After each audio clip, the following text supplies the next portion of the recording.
tuko hapa mpaka tamati. Okay? And tamati is just about 50 minutes away from now. Then it will be tamati. What is sisi? Then mimi. Ulewi sio. Unajua the affectations which we are affecting. Ulewi kabisa wewe sio. Kabisa mimi. Senator Crystal Asige joins us. She does, just for a few minutes even. Yes. Yeah. We like visitors who stay. Yes. Yeah, these flying visits are not really good for us. No, At least 5 minutes. Where my mic? Where my mic? Mike. There you are. Senator, good morning. Morning. Hi, guys. Hi, And girl. How are you? I'm well. How are you? Fine. Today, I'm making sure the mic is in front of me. I'm not just like bobbing around. How are you doing? I'm doing great. I was in the building, so I wanted to come and say hi to you guys, give you personal invites to a little thing I'm doing tonight. It's a little thing. A little thing. Okay. It's doing a little thing. Yes. Just a little bit. Yes. Right.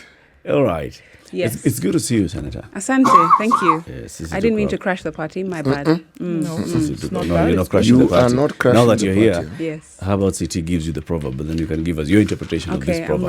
I'm ready. And then you can give us your invitation. Then we can tell you what we think of the invitation. After you've told us what you think about the proverb. Whether it'll pass or not, whether Yes. you support or not. Okay. This is our final proverb from the Republic of Burundi. It is easy to pull a thorn out of someone else's skin. It is easy to pull a thorn out of someone else's skin.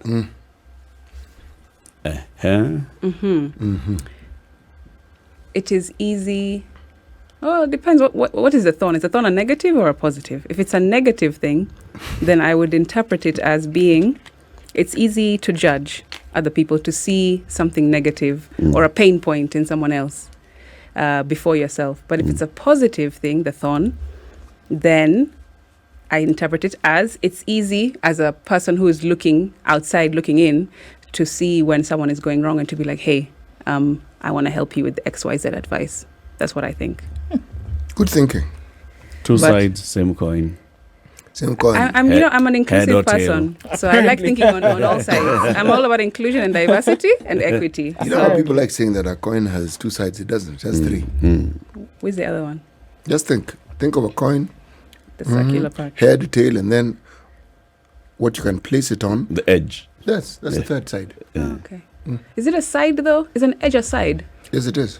So the edge of this table is a side. Yes, it is. Yes. Okay. Right. Just like a political party is a side. Okay. And we all have one. Yes. Whether we say it or not, we all have a side. Now tell us about your invitation.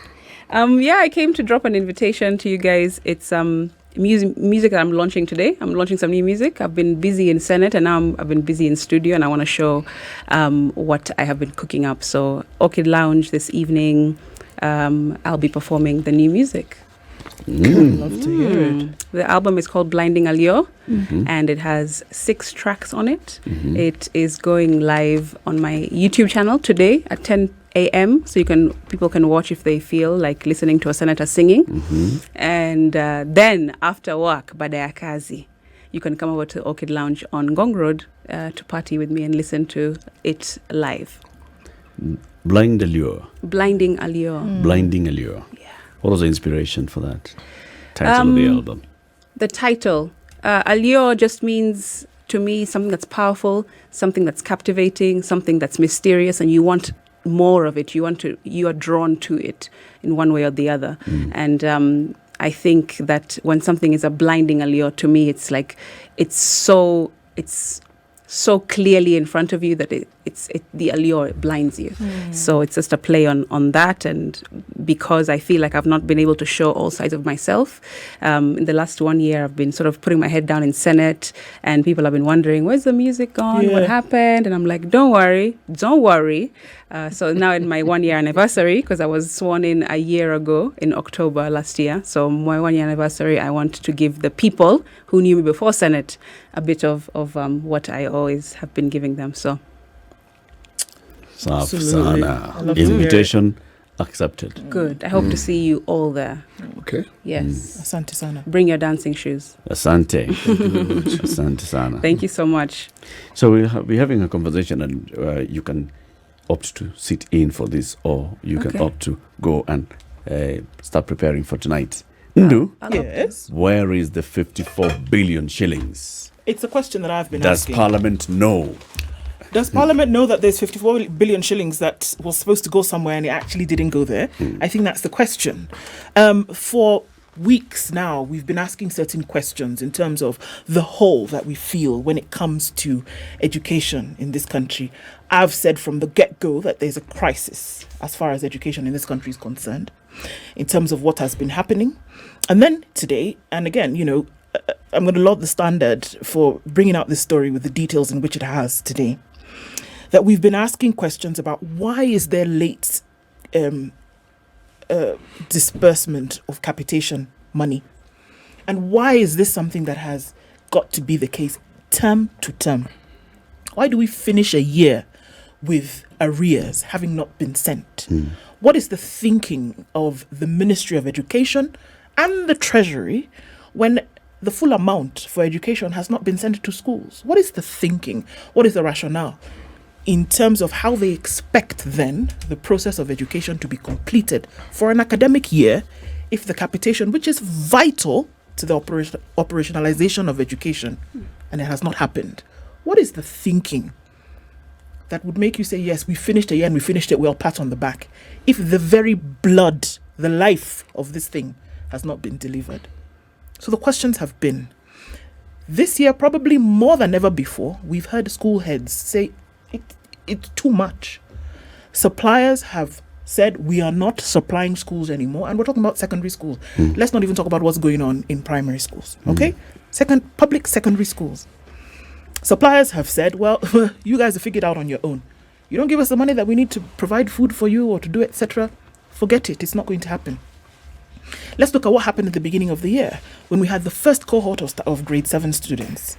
And for the first term, easily, little to no learning took place because we're still trying to find our nose from our head in the dark with this new system. We don't have enough teachers. 35,000 were promised to be hired. 20,000 of them are on contract. Another how many thousand are interns, etc.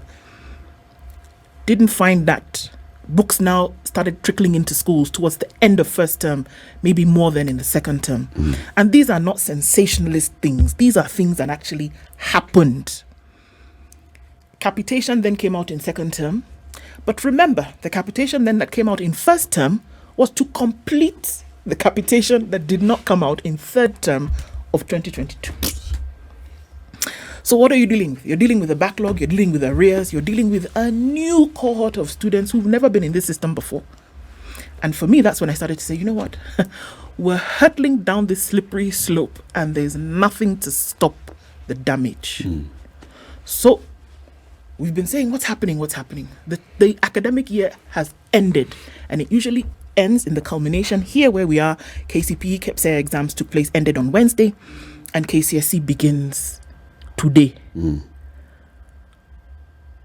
Then we read this story and we look at the details of 54 billion shillings and how that since 2019 has not been sent to schools. And I have to ask 3 questions. Number 1, where did 54 billion shillings go? Number 2, why would you use it for anything else? Why would you withhold this money if it was meant for capitation? And number 3, what do you expect to happen with this vacuum? And if there are no answers for this, at best, as in at best, we are joking with the lives of school-going children. At best, if we cannot answer these questions. Let's look at some of the numbers, because this, again, is not sensationalist. It is true.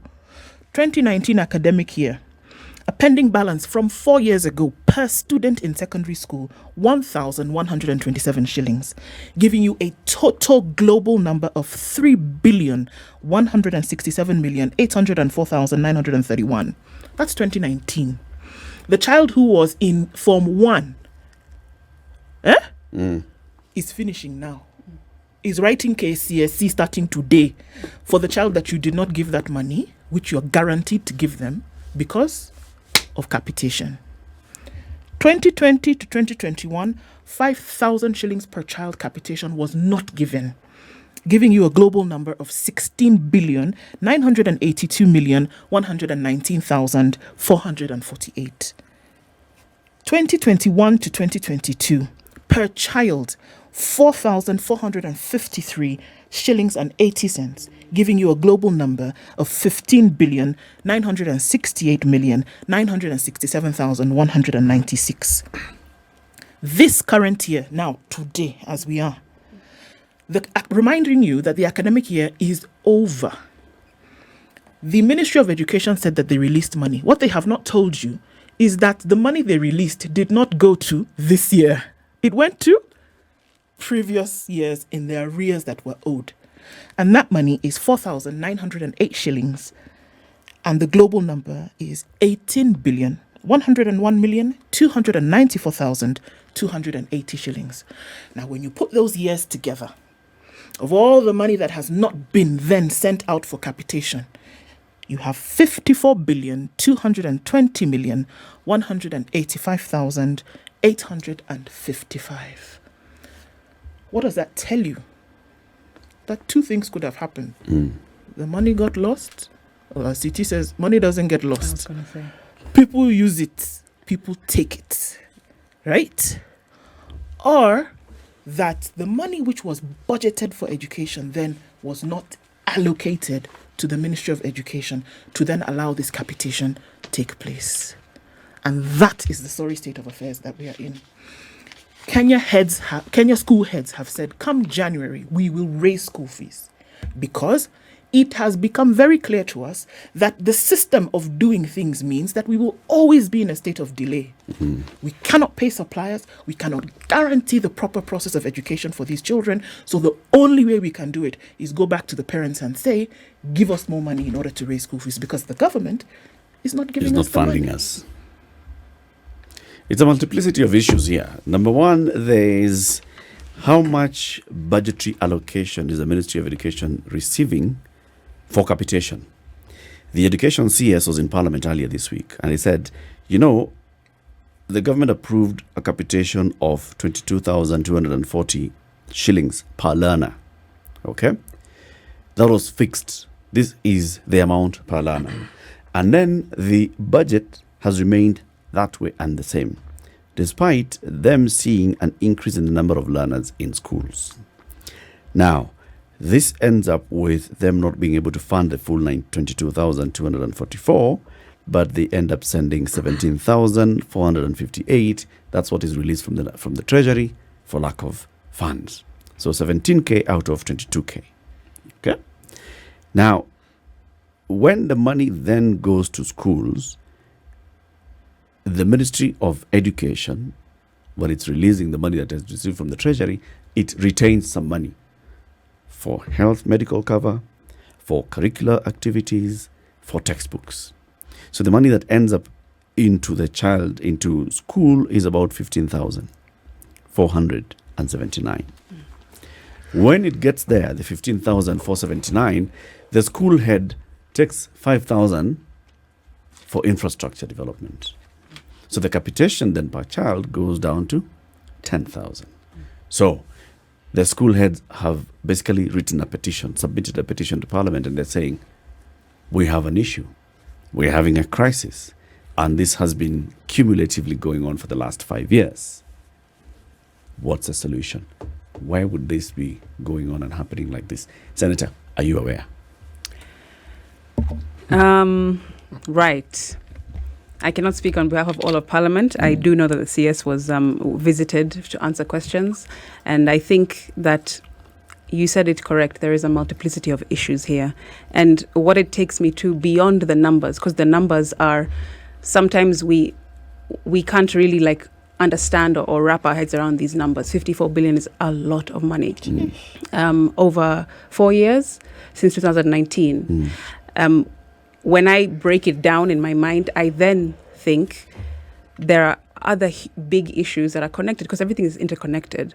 So even when we see reports of children being having to go through corporal punishment, you can probably trace back the frustration of teachers, the frustration of having not enough resources. If a kid takes 3 chapatis instead of 1 chapati and a chapwa, things like that. And it actually comes back to what we're talking about right now, about capitation not being sent to schools on time and in full, and therefore schools being stretched, teachers feeling frustrated, they're not getting paid, they can't take care of their learners. The learners are also complaining, they don't feel like they're getting a full bite at their education. Parents are also complaining because of the issues. It trickles down absolutely everywhere. And so these stories, I feel like, need to be told, especially to Kenyans who are listening, in a way that they can understand, because the 54 billion sometimes might seem like, okay, well, how can I engage with this information? However, all of us can engage, because we know a learner. We have learners in our midst. We understand when teachers are asking us for extra money for sharpeners and for desks and to buy your own chair. I mean, why should a child go to school and bring their own chair? That is wild to me. And so when Treasury sits back and crunches these numbers and like Ndu has asked, is it that someone has used it? Is it that the Treasury has not actually sent it to the ministry yet? We don't know where the gap is, but whoever is making these decisions, clearly their kids don't go to public school. No. It's clear. Let's just face, their kids are in South Africa, they're in Germany, they're in America, because if their kids were the ones being beaten almost not just to injury but to death in some cases because of the strains that schools are feeling, then they would understand that this is extremely important. And money, when it's allocated, needs to go to the correct place and to serve its purpose in full. Otherwise, we're not just, straining our kids and our systems and our teachers, but also their futures. Why then are we complaining that we have so much unemployment?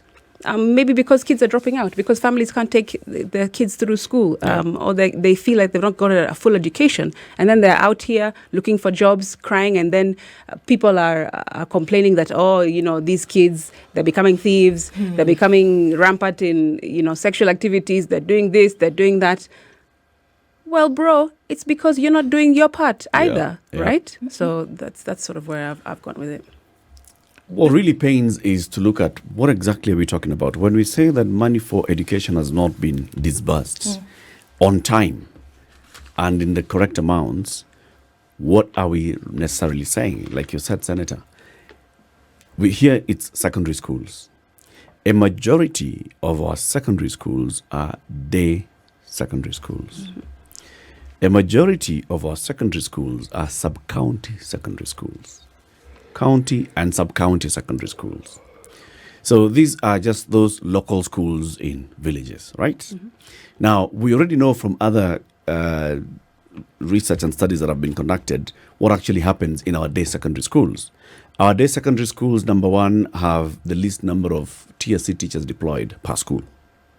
If you compare in terms of percentage, our day secondary schools have huge populations of students. Our day secondary schools are where the boards of management are the ones who are actually running the school, and the local community is contributing towards sustaining this school. They're the ones who are employing teachers because we have a shortage of teachers in these schools. They're the ones who are having to hire local help. So these children who are in day secondary schools, where they should be getting a lot of capitation and support, they are not receiving it. These day secondary schools should be getting money to also support them in infrastructure development, to expand their infrastructure, to make sure that at least this secondary school can have more than one lab. They don't have that money because the day secondary schools are the ones that have one lab for physics, for biology, for chemistry, for all streams, all classes. So they don't have the money to actually expand this. Now, when we do not finance, what we're basically doing is perpetuating this inequality that's in our education sector and still expecting that things are going to be different. But I mean, look, if it's possible to even feel this pain a little bit more, of the money that is actually released, when it is actually released to schools, This infrastructure that you're talking about, 5,000 shillings from capitation for each child around the country is retained for infrastructure development. Okay? So take your typical run-of-the-mill school wherever in Baringo that has 500 students. Every time capitation is released, because it's a termly release, is it not? Yes. 5,000 shillings times 500 is how much? Whatever it is. Per term is supposed to go to infrastructure development. Now, do we see the commensurate development of this supposed infrastructure to the amount of money that is retained, so much so that you reduce what can be done with that capitation at every level? Do we see it? And I think the obvious answer is no, because we would not be having that question. Why did we have to retain and domicile junior school at primary schools? Because the infrastructure doesn't exist. But they're telling us that they've been retaining 5,000 shillings every time capitation is released for the development of infrastructure. If that was the case, would we then have to have retained junior school at the primary school level? Would we? So the 5,000, on top of the suffering, 5,000 shillings is then removed. But where is it going? Where is it going? You see, this money, this 5,000 is being slashed by the school heads when they receive this. They've been told by the ministry that they must. That they must. Yes. Right? Yes. So when they slash it, one would expect, once the capitation has been sent and you have the 5,000 times whatever, now go ahead and improve infrastructure. You cannot build new infrastructure if you're not even receiving the money. The on money time. doesn't come. You can't plan.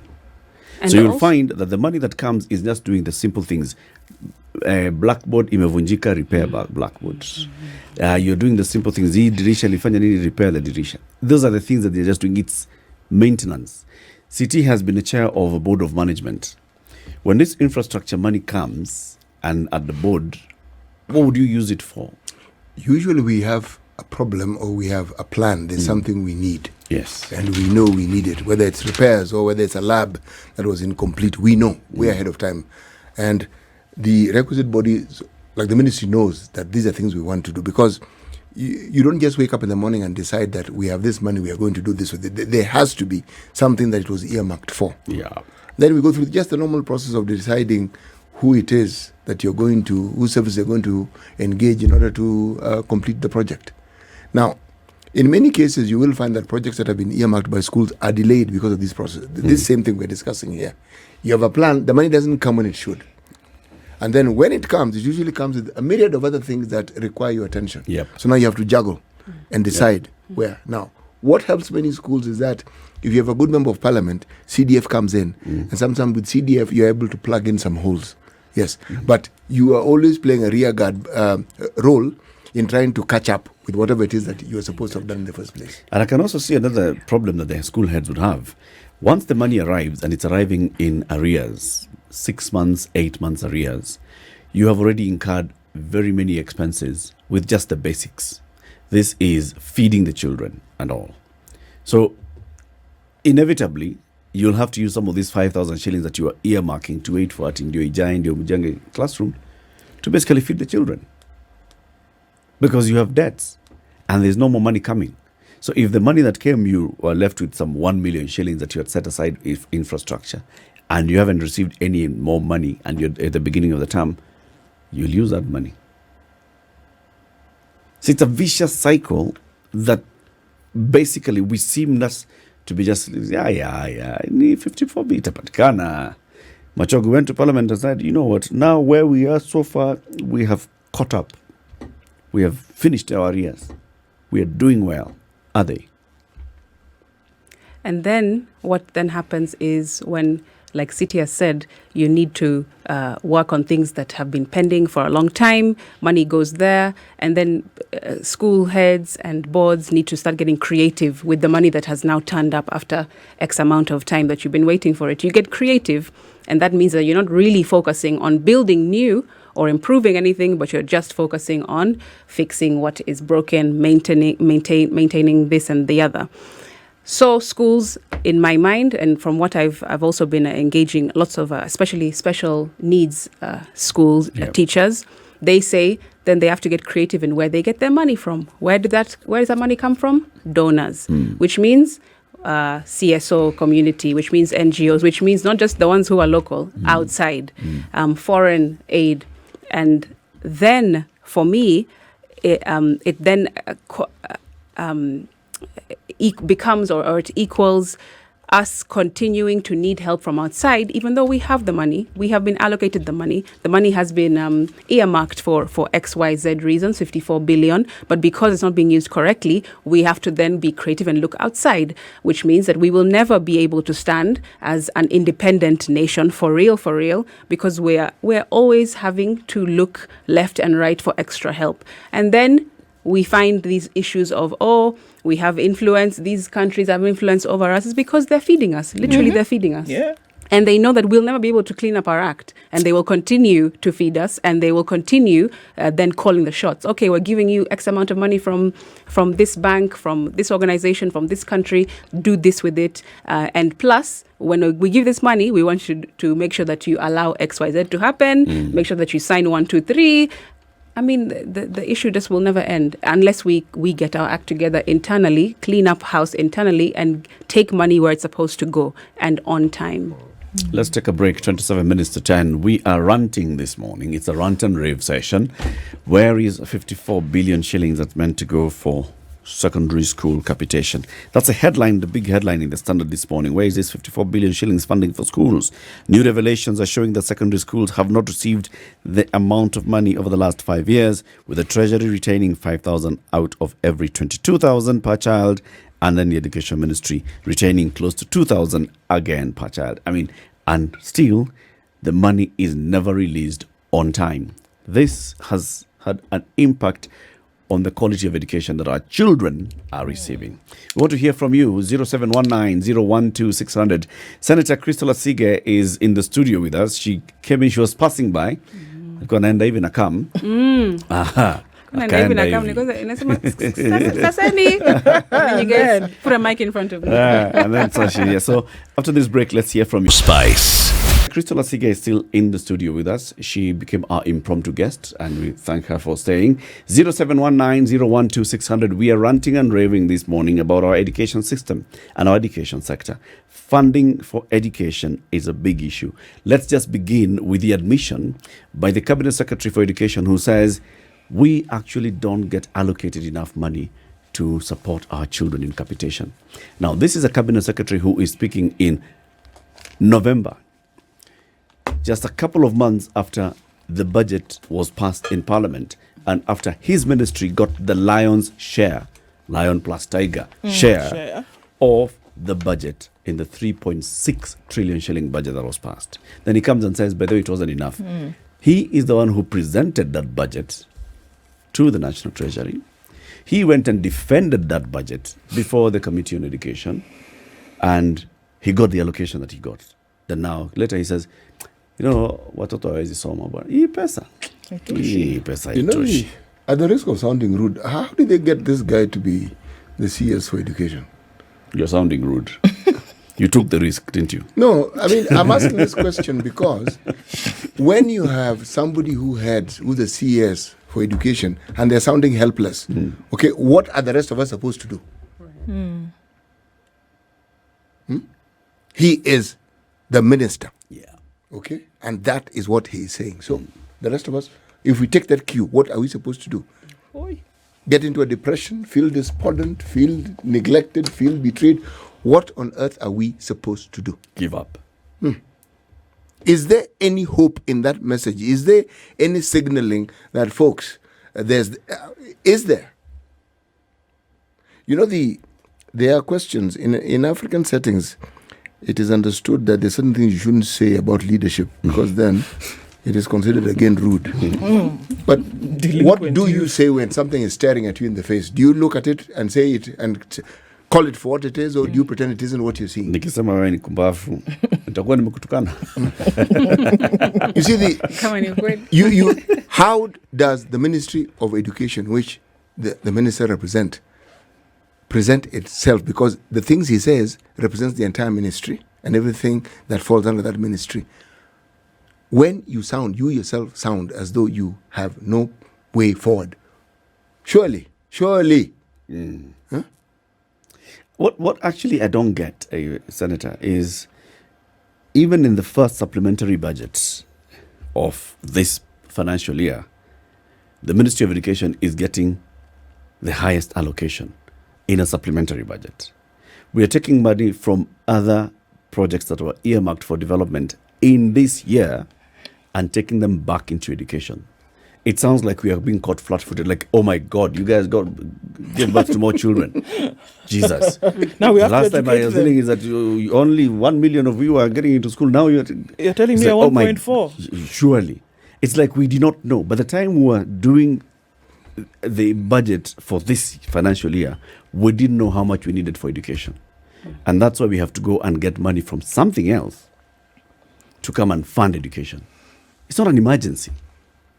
It's not like we have had something that's an emergency in our education sector that would mean Requires, having a supplementary budget that goes to education. I don't get it. It was not And an then more earthquake. than that, we talk about that the fact that the Ministry of Education has been catching up with capitation. Every financial year, money is spent. You close the books on the 30th of June, and we never close a book with a deficit. I mean, with a surplus. The surplus. No. We always spend, in fact, more than what Parliament had initially approved. And even still go and look for additional funding to bridge gaps gaps and by budgetary. borrowing. Come on. So if we're doing all so the money that was earmarked for education in 2019, 2020, where did it go for capitation? 21, 22, where did it go? Okay. 22, 23. If we are catching up with this in this financial year, We're not catching up. There is a department within the ministry, I believe, whose function is to not just audit, but to give us a clear indication of how all these billions and hundreds of billions are utilized, isn't it? yeah, One of the few times one has had occasion to actually understand was, I think, around the COVID period. Same thing that was done to the Ministry of Health. Okay, fine. Money enough, money not enough. Let's just go with the conversation. Let's start with the not enough. What did it do? It was intended for something. What did it do? Did it achieve? Because if it wasn't enough, then we should be told, this is where we got with what we had. We achieved this. And this is the evidence of that which we say was achieved. So the deficit, when you're talking about it, it's in terms of just not enough. Projects this, in this area, this is what we missed out on.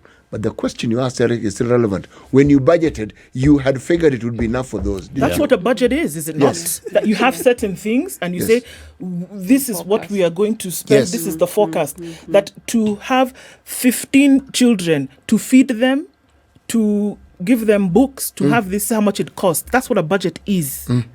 So when they're giving you, because that's what, oftentimes when we think about the budget that happens in June, July, that we think that people just sat last week and then they said, we need this much. Okay, then the country, no, it's a process. It takes over a year to do. Over a year. And they go through these lines. So they know. Okay. They know. So these things were not done. What are these things that were not done? And can we quantify what is required to... And has this to be... Must it be a yearly discussion? I think if I reflect or respond to your first thought of if the CS is telling us this, what are we supposed to do? What are the rest of us supposed to do? It reminds me of yesterday when we were in the House and Boni Halwale, Senator for Kakamega, said, Mr. Speaker, you cannot give a dreamliner to a matatu driver to drive and think that they will do it. That's the thought that I went to, not saying anything, but that's where I went. So now I ask myself about education, this topic. I mean, I believe that you cannot bake bread in a cold oven, right? If there is, you cannot expect our children, our young people to evolve and thrive and have prospering careers and, bring the GDP up if we're not even doing our basic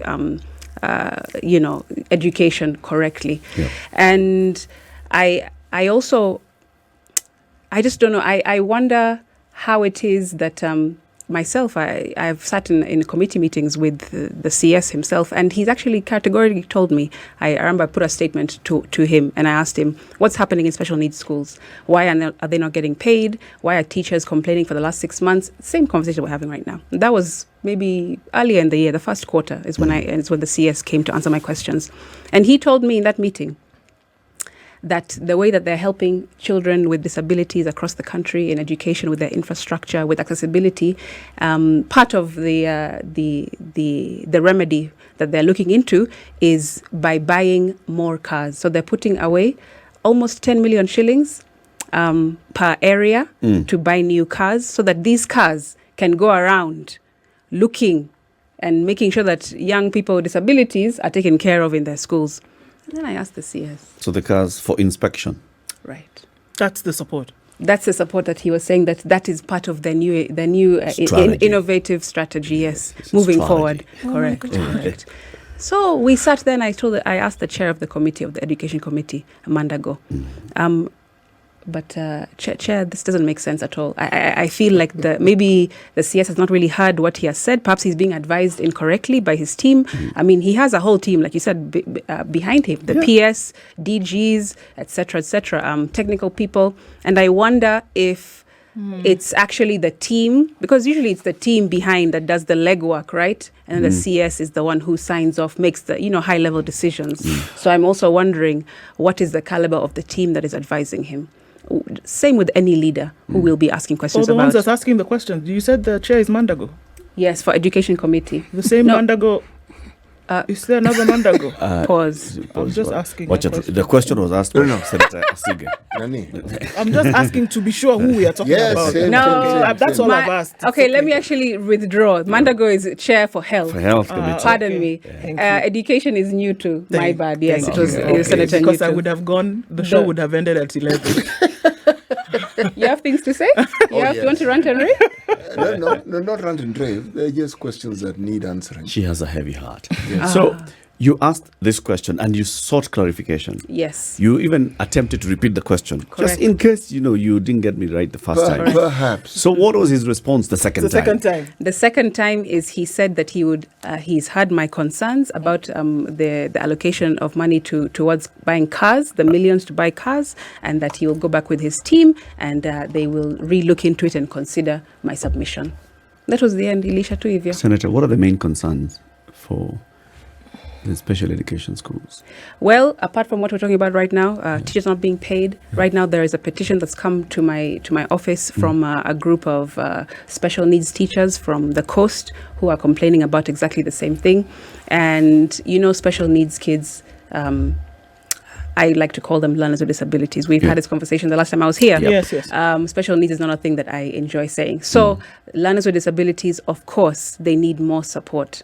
Not because they should be looked at as a burden, but because they just have extra support that they require. Yeah. And this is hinged on money coming in on time, making sure that the ministry understands the needs of young people with disabilities in schools, which are different from mainstream schools, and there are things like, of course, mobility aids. We're talking about accessibility in the buildings. We're talking about, there are kids right now, learners with disabilities in schools, who are only confined to the bottom floor classroom.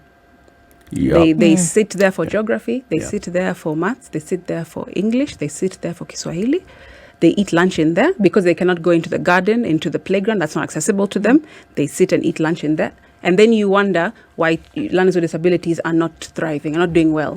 Why in KCPE you only see maybe 10 or 20 or 30 learners with disabilities who are actually going over the pass rate. I mean, mental health is an issue. Yep. Of course, we're talking about nutrition as well, because learners with disabilities need that to be well thought out as well. It's not just something that you can just give them maharagwe na mafuta ndani, whatever it is that we used to eat when we were all in school, when we were younger. And then, of course, we have to understand that when they go home, they have extra additional issues that they have to challenges that they have to deal with in the home, because our parents, unfortunately, our guardians, our caretakers, our communities are not sensitized on how to take care of learners with disabilities. So it's really like a whole 360 situation. And I was trying to explain this to the CS earlier in the year, and the answer that I got about that one innovative strategy, I was like, no, sir.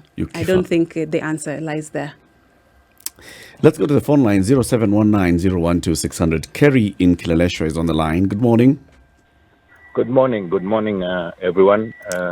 Good morning. I just also wanted to raise the fact that even in public school, those of us who have ever engaged in politics and tried to contest, we are receiving very many messages on WhatsApp. Parents complaining that they now have a budget on textbooks for the new term next year. And I was wondering, because during the last term, the provision for textbook was captured in the ministry's budget, and it was a very good thing that all a student needed to do was to get to school, and there was no money needed for them to be admitted. And now we are back to the I don't like calling it the Moi era, but the past, the dark past, when taking a child even to basic education in Kenya was quite something.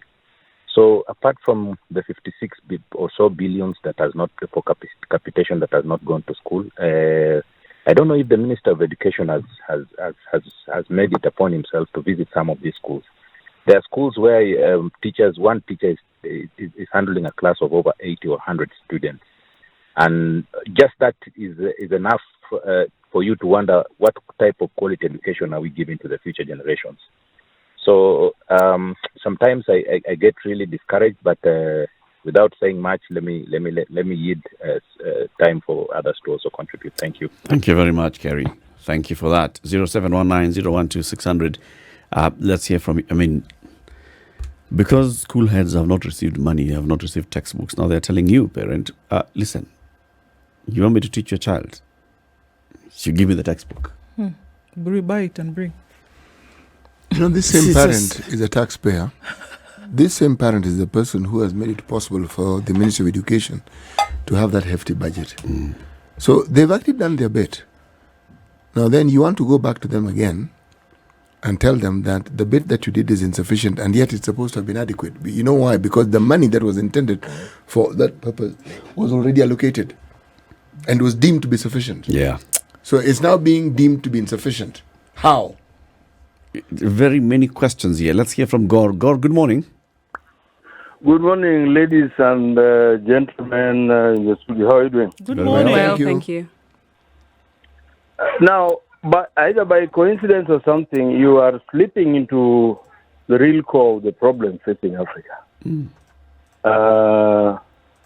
Repeatedly, also many times, you people have been saying that it is the electorate that make a mistake, electing bad leaders and things like that.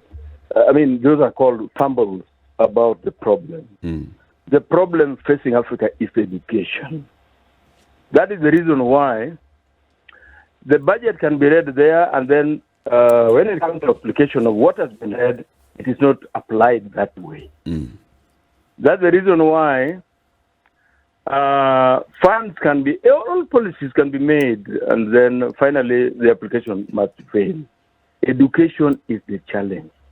I'm trying to organize, there's something I'm doing, then either in sometimes in December or thereabout, I'll try to self-invite myself there to, try to help you. Yes. So that I can help you understand. December is not far. There is no way. It's there just is 3 no weeks way away. education. Yes. No. Put it like that, because there is a finality I'm making on some work which I'm doing. Okay. Now, there is no way you can handle education, or education can be handled by people who do not understand education. Very true. The question first and foremost is, how do we understand education? What is it? Today you are manufacturing 1 million students every year without telling people where you are taking those people after that manufacture. Where are they going? Now you are exporting them to the very people that used to colonize Africa. The other day you were complaining that they used the strongest men from Africa to build those foreign economies. Today you are volunteering the same trained manpower to go and build their economies. Then tomorrow you say, we are underdeveloped. These guys, I think we have not, we are still, but I'm saying again, Rant and rave, brother. Thank you, God. Time is up, but the invitation is open. Asante sana. Thank you, sir. Well, it's not enough. 1 hour is not enough to rave on this. We want to dedicate some more time next week. Yeah. And seek out again the CS for Education, the Principal Secretary for Basic Education, and other actors in the education sector. Senator, asante sana for joining us. Thank you very much. See you again later This tonight. is what happens when you Yes, pass by. later tonight. This is what happens. Yeah, we just dive right in. Thank All you, though. I've got to announce 2 winners for the Brookside Dairy Best. We were asking you take a photo of Brookside Dairy Best, show us what you're doing with it, and there are 2 winners who've been picked by our man, Mr. Ignatius Openje. Wayne Bryan and Dorcas Kinyada. They took some very nice photos. Dorcas has some chai na mukati na Dairy Best iko pale. Wayne Bryan has chai bila mukati lakini kuna Dairy Best. Congratulations, we'll get back in touch with you. Have a lovely weekend, people. See you on Monday, 10 a.m. This is the Situation Room, the only way to start your day.